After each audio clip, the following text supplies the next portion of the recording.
My name is Mercia Dukugo Amina. I manage the team at Fiduciary Services Limited, and it's a pleasure to have everyone join us today as we discuss the trends and dynamics that are shaping the lives and legacies of affluent and high net worth individuals. We have a power-packed team of speakers that are going to dissect most of the issues with respect to the trends and dynamics.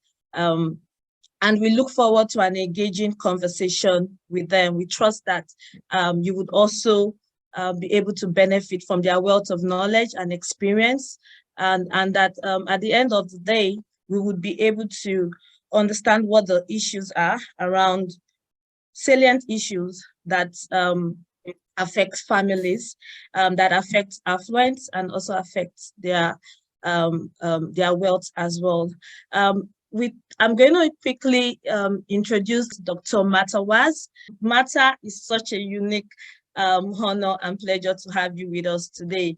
Marta is a Family Office Research Director and Senior Research Fellow, Wealth Management Institute, operating out of Singapore. She's a leader with a stewardship mindset, long-term mentor of young adults and next generation entrepreneurial family members. She's a trained pedagogist and a family business professor, faculty member of several schools and universities. She's a writer, a poet, a lecturer, keynote speaker, and trusted advisor. Marta is a truly global citizen. She's a citizen of Poland and Switzerland, an alumni of the London Business School of Economics and Political Science. She also is also a recipient of the Global Alliance in Management Education program as well in Warsaw School of Economics. So it's a great pleasure to have us. And so we kickstart our conversation this afternoon. Thank you, Marta, for making our time to be with us. So we start it off. And the number one question is, in our own opening remarks, in our own, based on our knowledge, based on the experiences we've had with families. This is the 8th month of the year. So we've had 2023 run up for 7 months, and we are now in the 8th, almost getting to the middle of the month as well. So what has been the trends and the dynamics in our own practice that we see that is shaping the lives and the legacies of affluent and high net worth individuals? Speaking about the issues around mental incapacity for families. So what are the trends that we are getting to witness? Well, thank you very much for the nice introduction, Mercy, and for your question. Just a short maybe a correction, or two of them. My last name is pronounced Widz, so my name is Marta Widz. And I am actually right now affiliated with INSEAD, with Stewardship Asia Center, and I'm incoming to NTU, no longer affiliated with WMI. But coming back to your question, mental incapacity. It is a very difficult subject. Because it is a taboo in many cultures.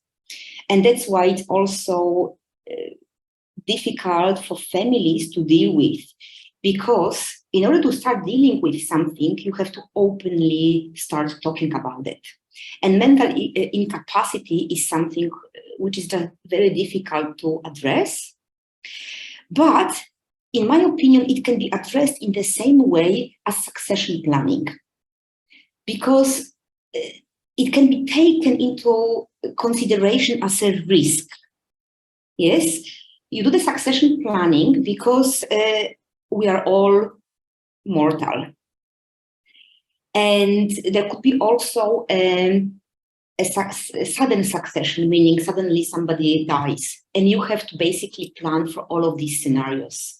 There could be also other illnesses. They don't have to necessarily be mental illnesses. There could be also other illnesses that actually do influence, the capability and capacity of a person to basically function normally. And in many wealthy families, I see problems of addiction, alcohol, drugs, cancers, any other, road accidents. And beyond that, I also see, just different conflicts. And there is usually a person like a troublemaker. In research, we call these persons a Frida. It comes from the Godfather, the film. So the Frida effect. So what to do with a person who causes whatever type of problems. So I really wanted to kind of broaden the mental incapacity or incapability into a broader theme of challenges that wealthy families may face. Thank you so much for that. You touched on something that is very, very instructive, and that is addiction. And I know for most families that's a very sensitive issue. Aside from I mean, for most families it can be real and very, very sensitive. So we will come back to that, and we will speak a lot more on that as we go. Marta, I want to ask you, when we talk about mental incapacity, so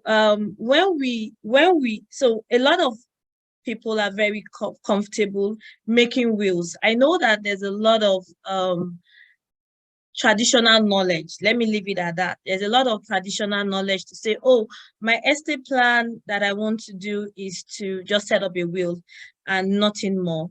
But as you have more assets, there is that need for thinking more. And that's where advisors come in and tell you, okay, maybe this is a better structure than writing a will.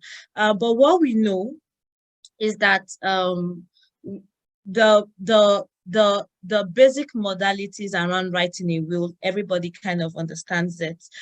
You have to be you have to be in your present state of mind.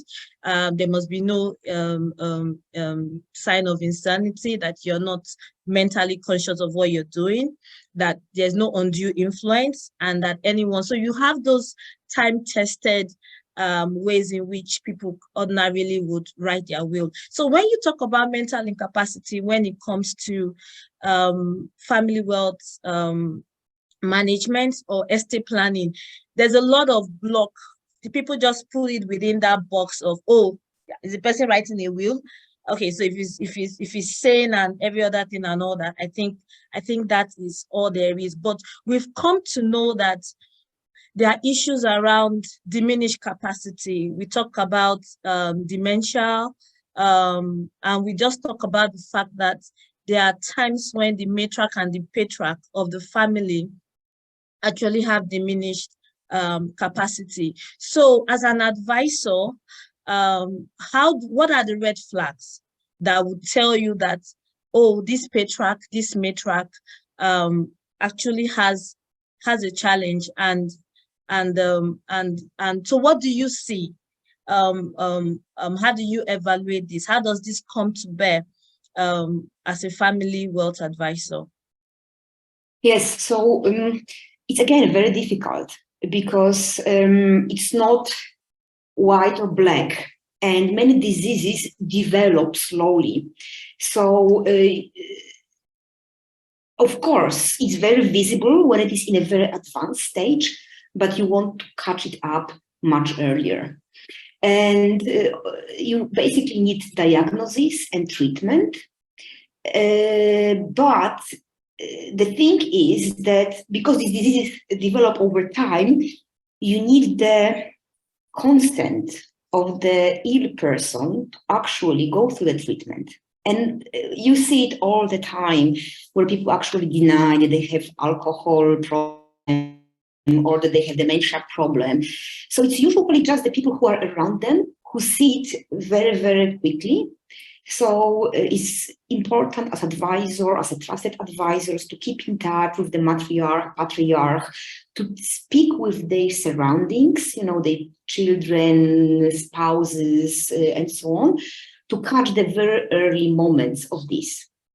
So this is what I would say. And the huge challenge is obviously such diseases can impact business operations because these could be decision makers, but they could also affect the way the wealth is preserved and distributed and actually also fostered for the future. Yeah, so true. When we have clients that have these challenges and all that, they are vulnerable. So is that vulnerability that you're trying to protect against, such that they are able to that's the wealth is preserved. So it's not a matter of so the idea of being able to understand what the red flags are, what are the signs, what do you see, is such that the wealth that belongs to the family is protected, is such that the family members are able to pick up the signs very early, and that there's a lot of awareness that this is real, this happens, and all that. And we understand that it's pretty much very silent. So when we have these traits being exhibited, they are very, very silent. You might just think that it's one of those, oh, he just forgot something, oh, she forgot where she left her purse, or where he left his sneakers the day before, but they are much more fundamental. So there's really the need for us as advisors to kind of have conversations around this, and also help the families when these conversations become the reality for them. What would you say would be the compelling reasons? Why should a family be concerned about mental incapacity? I know I've alluded to it, but apart from asset preservation, what are the other compelling reasons that should make a family that has very aged patriarch or matriarch to be concerned about the mental capacity of? Yeah. So generally, mental capacity of the matriarch or patriarch is very important. It's not only about managing the current wealth, but it's also about the source of wealth. So usually the wealth in families I work with come from business, from one business or portfolio of businesses. And it's usually matriarch or patriarch who is in control of these businesses. And of course, in order to grow the wealth, you have to operate the business successfully. And if you have mental incapacity, you may just take wrong decisions. Or I have experienced this one also. There was a family with two family branches, and the two family branches fighting with each other, and actually using the matriarch in that case to pull that person, on both sides. In the end, everybody is losing the wealth and the trust among themselves. Another thing is that, again, I said that before, that mental incapacity for me should be part of the succession planning, in which you have to plan for a sudden succession or whatever other succession. Because quite often, if you don't plan for it, it may take years to solve the issue. So, for example, things that are related to the operations. Questions such as, how many signatures do we need to process a payment? How many signatures do we need to establish a new contract? To exercise the contract, and who are those signatories, and under which circumstances can those be changed, and by whom? By other family members, by trustees, by other representatives. And this is so important to regulate that, because I have seen a business in a second generation where the patriarch died suddenly, and he was the only one who would sign on the contract. And then it took the family about 9 months to actually go through the whole legal process to be able to establish other people as legal signatories. But for 7 months, the business was in a vacuum. So many of the suppliers, they were not paid, so they turned away. The customers were lost, and basically the family lost, the operations were on hold for 9 months. So they basically lost the ability to do the business for 9 months, and that business actually went bankrupt. So the family lost the source of the wealth. I hope I answered your question. Yeah, you did, and thank you for making that practical example. It's I mean, as simple as it is to get a signatory on the bank to make for the bank to honor.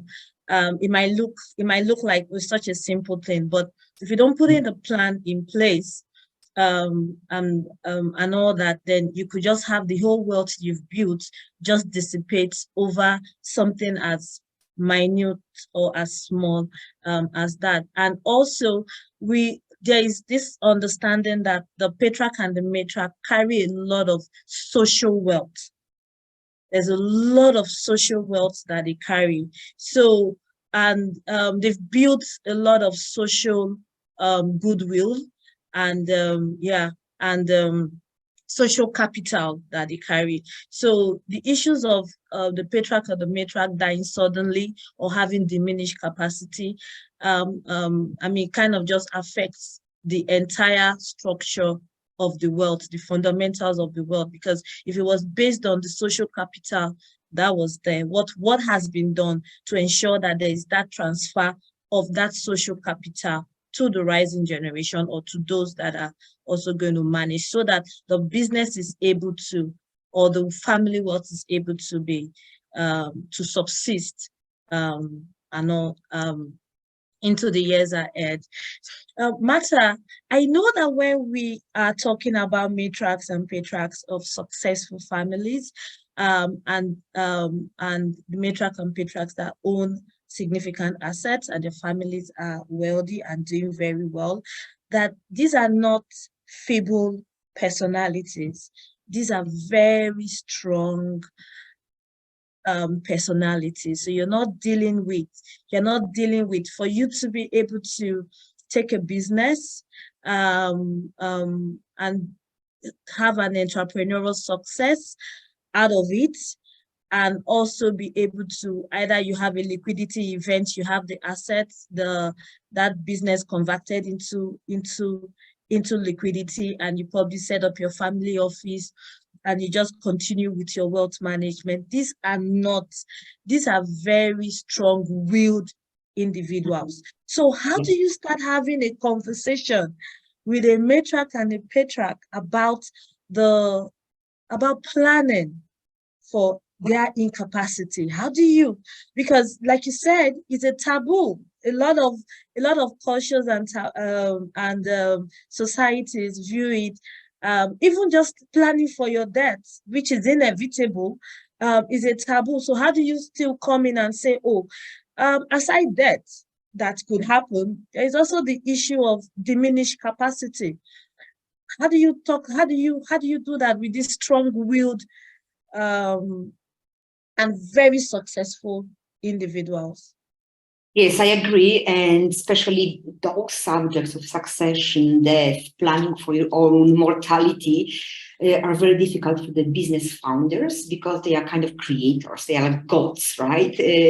So for them, facing the fact that one day their babies may be, taken over by somebody else from the family or from outside of the family, either in terms of management or ownership, is a very difficult subject. And it's absolutely difficult also to talk about mental incapacity, because it shows their weakness. And I have never really come across a family who is willing to call the advisor and immediately talk about the weaknesses. Also, any conflicts in the families are a weakness. And I have never received any call where the family would say, look, we have this conflict, and there is maybe that person who has drug problems. And by the way, the matriarch has dementia. What do we do? Usually, they would package the problem nicely and, contact us under a different subject. They would say, hey, it's time maybe for the succession planning. It's time for something else. Shall we buy that business or shall we sell it or whatever? And then once you start digging, and you don't have to go far away, you immediately see the real problems, the underlying problems. How to start talking about that? So how to take the family from the journey of solving, for example, the purchasing question of a business to the mental incapability. Well, advisors are really good at that. First of all, they don't belong to the family, so it's easier for them to talk about that than if we were the part of the family. Again, addressing these issues directly may be also difficult. So quite often, I would personally either bring examples of other families and would say, look, that family also wanted to sell the business, but I know that that family has other problems. And why don't we look at that case and maybe we can meet together and we can talk. And this main issue, the underlying issue will surface. Or another way, I use different games. So really gamification of the discussion, where you have, for example, playing cards. So they don't play their own roles. They play a fictional family, right? Yeah. And this gives them the very safe, emotional environment. And then they would say, oh, and in that family, there is that problem. Oh, and by the way, that problem is also in our family, but we're not talking about our family. Let's talk about how we can solve it in that fictional family. So there are different tricks that advisors could basically do, or different ways to approach the very difficult, almost like a taboo subject, either by bringing other examples and connecting them with other families that have went through a very similar process, or basically working on examples so that they don't really have to, that saves them the face, at least at the beginning. Yeah. Oh, fantastic.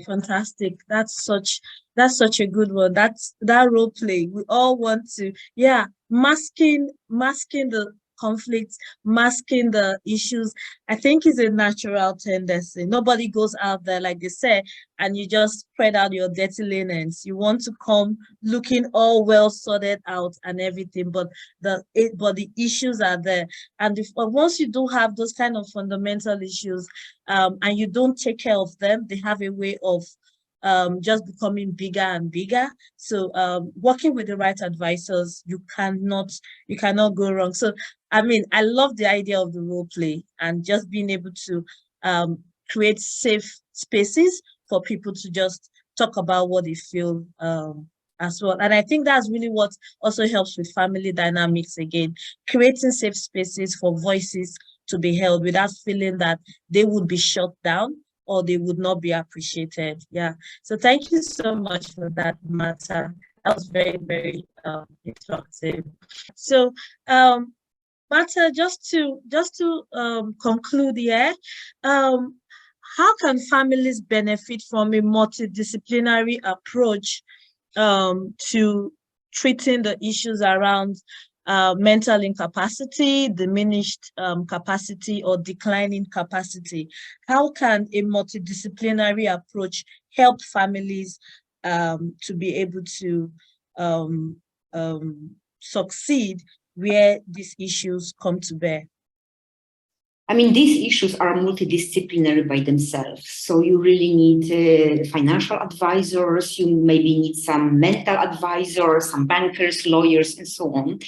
Usually the advisors work in teams. So there's one kind of a lead advisor. Usually this is the trusted or the most trusted advisor that has been with the family for many, many years. And then depending on the task or the situation, that person would invite so-called content-oriented advisors, so those who are specialists in their disciplines, so the finance people, the lawyers, and so on. Because the solutions are also very multidisciplinary. So we spoke about governance in the family, but also and the testament of the last will, but also solutions like trust or a foundation could be a good solution to manage, for example, mental incapability. And this, as such, needs lawyers and trusted advisors and persons who would actually manage the trust or the foundation in order to avoid so-called agency risks. So I don't think there's really any other way to tackle complicated topics in family business or in business families, but to really, have the multidisciplinary team. So maybe to wrap up the discussion on mental and physical incapacity, my key message here would be that it is just one of the loss, let's say, scenario, and it should be really addressed in succession planning and in the assets protection strategy. It could be seen on the equal level as addictions, also as a retirement, also as a sudden death. And it's a very sensitive topic that has to be handled with utmost care. Thank you very much, Teresa. Thank you very much, Christoph, for sharing the panel with me. And thank you very much, Mercy, for the moderation and your kind invitation to be part of it. Yeah, thank you so much. I've really enjoyed this panel. I know that we haven't really gone nitty-gritty into the issues. There's a lot more conversations that need to go on. There's a lot more learning. There's a lot more understanding that needs to go on. But at least today we have done something to push the needle further. So I'm really happy to have had the conversation with us. And yeah, so thank you so much for your time. And we do hope that when we call on you next time, you would be glad to come join us and really share with us your expertise and your knowledge that has been at play from the conversation up until now. So thank you so much. And for everyone that is also with us, it's also critical that we work with the right advisors. You cannot overemphasize it. There's a need to work with the right advisors. When you work with the right advisors, the right firms, the issues that you should be aware of, those things that you should take cognizance of, they would naturally be part of what would be addressed by the advisors. Thank you so much, everyone. It's been a delight to have this session. It's been a delight to speak through the trends and dynamics that are shaping the lives and legacies of affluent and high net worth individuals. Over the course of the webinar, we've x-rayed the issues of family dynamics. We've come to understand what they are and how we could work around with the right advisors to be able to ensure that the issues that would arise, whether with the mental incapacity, diminished capacity, or declining capacity of anyone in the family can be appropriately taken care of, as well as how we can preserve our digital assets. We've also discussed that as well. And we looked extensively into philanthropy and x-rayed how next gens, rising generations are connecting with philanthropy, African philanthropy, what are the things that drive us, as well as from an Islamic perspective as well, sustainability and philanthropy, and how we can better connect with our community, knowing fully well that we have to start with purpose. We have to articulate our purpose as a family. We have to understand what our wealth is to be used for, and we have to make sure that at the end of the day, the legacies that we are leaving, they are sustainable, and they are the ones that the rising gen will be happy to take into the future, and ensure that at the end of the day, we have multi-generational, thriving, and harmonious families. So it's been a pleasure having everyone here.